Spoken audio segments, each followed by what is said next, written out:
국민의당 국회의원님께서 참석하셨습니다. 교육인적자부 장관님께서 참석하셨습니다.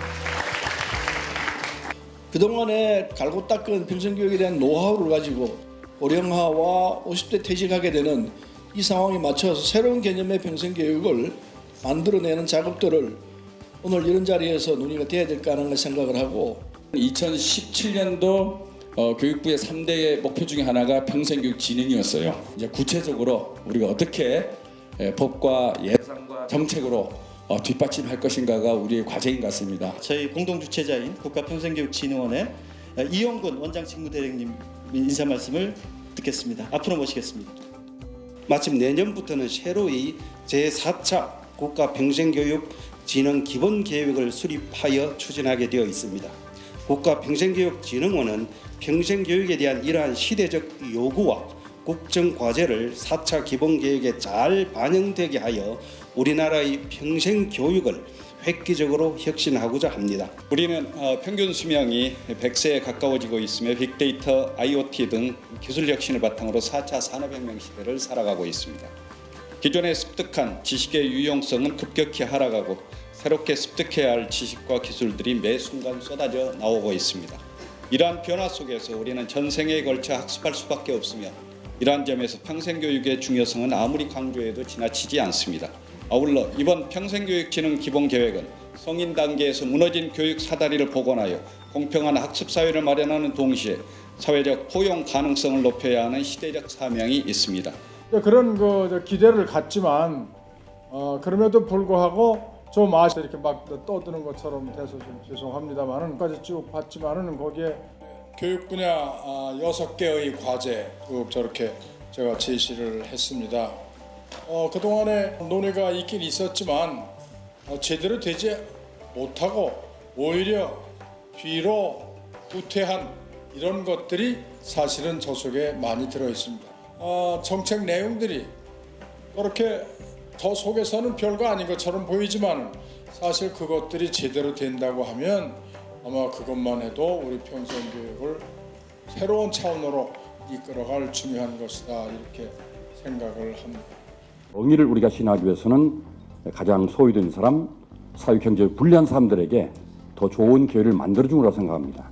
그러면서 우리 바로 오늘 주제들도 서민의 평생교육, 또 일자리 만들어준 것, 일자리가 최고의 복지 아니겠습니까? 또 지역에서 내 삶을 바꾸는 것, 그리고 이런 걸 뒷받침하는 평생교육법의 개정, 이 모든 것들이 수미일관되게 지금 주제를 잡고 있습니다. 한국 사회의 문제가 교육과 민생과 복지 문제로 수렴되게 하고 그게 처음으로 국민들에게 국정과제를 제안받은 거에 잘 나타나 있다고 봅니다. 새 정부가 기획재정부 주도로 경제정책을 발표를 따로 했습니다. 왜 우리가 이렇게 저성장 사회 혹은 이런 양극화 사회를 가지게 됐는가? 위기 원인이 물적 자본 투자 중심으로 양적인 성장 결과를 중시하는 경제정책, 사회정책 때문이다. 거기서 벗어나려면 사람에게 투자하는 인적 자본에 투자하는 경제정책으로 방향을 크게 바꿔야 되고 이게 일자리 주도 성장, 소득 주도 성장의 경제론으로 됐습니다. 또 자동차는 이미 인공지능이 가미돼서 주행을 하고 있고 또 주식 투자도 하고 있고 또 심지어는 LA 지진 기사는 컴퓨터가 먼저 작성을 했고요. 인공지능의 발달이 4차 산업혁명의 대표적인 어떤 모습으로 나타나고 있는데 배드 뉴스는 그런 와중에 전통적 일자리가 감소한다든가 부정적인 측면의 어떤 내용도 많이 나타나고 있습니다. 현재 우리나라에서 현재 운영되고 있는 직업교육 훈련 체계 내에서 이거를 할 수 있는 건지 아니면 별도로 할 수 있는 건지는 한번 좀 고민이 돼야 되지 않을까 하는 생각이 듭니다.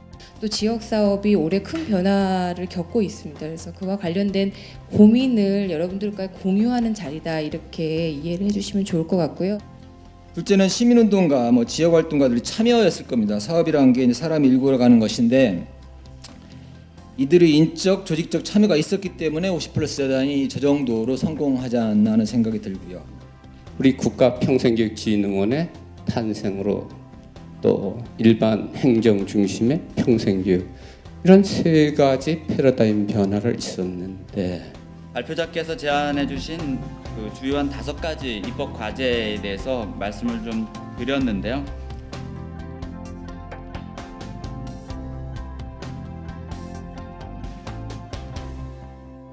평생교육 화이팅!